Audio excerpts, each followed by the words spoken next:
Hey, what's up everybody? Welcome back to the Lynx Lounge. I'm your host, BTB. Welcome, welcome. Over my shoulder, I got a little game playing on the 7800. Perhaps you've heard of it. Robotron 2084. Anybody? And Robotron 2084 is what we are actually looking at today on the Lynx Lounge. That's right, we are knee deep in our arcade block. Those are all the arcade ports that were ported over to the Lynx. And we are checking out a classic reflex twitch shooter, Robotron 2084. You know, I'm not sure if I'm gonna state this like every single episode, but I think it's pretty apparent. Can we just talk about the sound on the Lynx? I mean, dude, really? This is Robotron.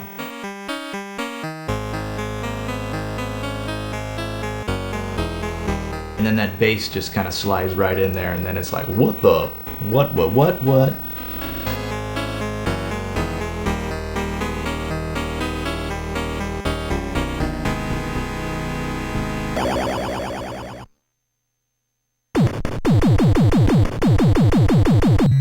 All right, this is a 1982 classic. I believe that it was a popular hit because of the way it controlled. It was very similar in aspects to Berserk, but it controlled much better.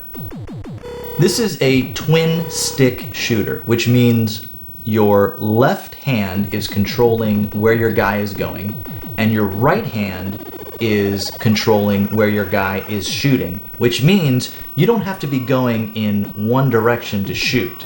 See, in Berserk, you have to be pointing in the direction where you want to shoot.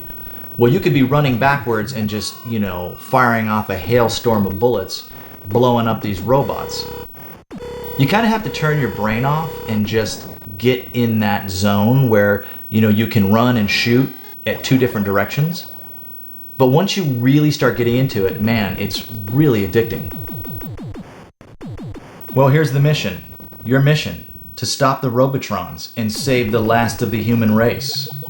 You are the only hope for mankind. I don't know about you, but I am certainly up for that challenge. So you know what? Let's get it on.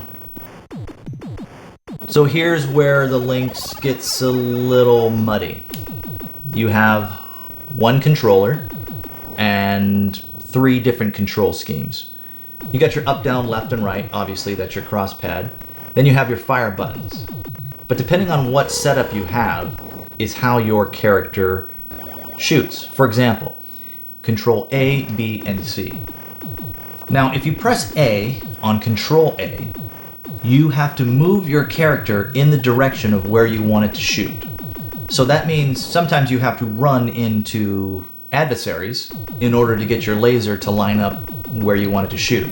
I don't like that.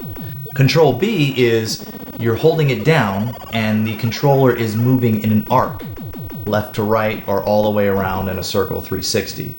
Now control C is, you're just firing automatic. Pressing option 1 will toggle firing on and off, and then pressing the A button will rotate the firing direction, again, clockwise or counterclockwise, depending on which way you push A or B. The music's good, the sound is good, the controls are iffy. Now obviously, yes, of course, you are going to figure out how to best play this game when you have it. I mean, it's just no way about it. You're not going to complain and be like, oh, I got Robotron and, the controls, I got to figure it out. No, you just did that. You just figured it out and you made it work. However, it is not the same as using those 2 sticks. This game is all about points.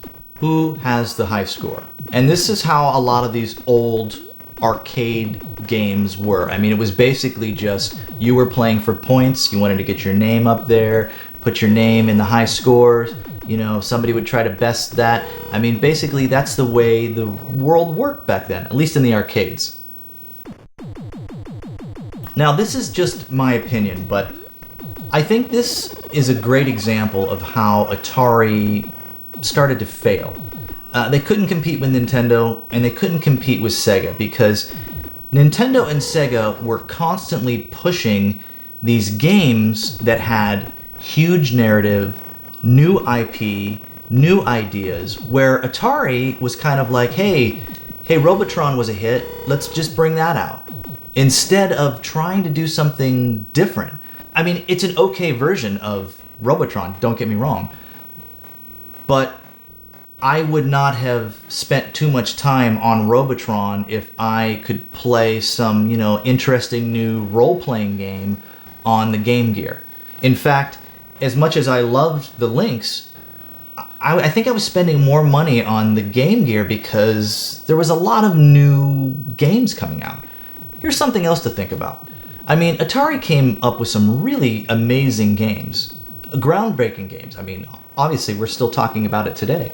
But where are their mascots? I mean, one of my personal favorite arcade games is Crystal Castles. You're telling me that you couldn't give Bentley Bear another game somewhere else down the line? It's bizarre to me.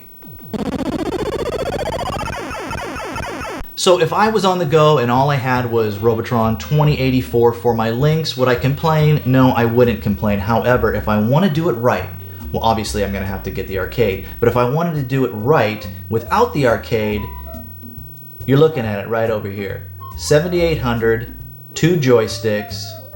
I mean, what else do you need? Maybe a beer, I guess? I don't know. Possibly. If you're collecting for the Lynx, you obviously have to get this. I mean, it is an arcade classic, and if you are just maybe concentrating on just getting the arcade ports, hey, why not? Wouldn't hurt. It's good. It sounds good. It sounds like the arcade. It looks like the arcade. Really, the only thing that's lacking is that control scheme, but that's not, the fault of the Lynx. It's just the fault of that's just the way the arcade game translated. Hey, I just wanted to thank everybody for tuning into the Lynx Lounge. I've been having a lot of fun going through my Lynx collection. I also have been enjoying showing my guests all my really super cool Atari Jaguar collection as well. And if you want to see some of that, you could check out the Jag Bar. We invite guests over, we have a drink, and we play some Atari Jaguar games. So, you have 2 different options for Atari stuff. You got the Jag Bar and you got the Lynx Lounge. It's up to you. Hey, why don't you watch both? Tell your friends about us too. All right, I will see everybody later. Ciao. Take it easy.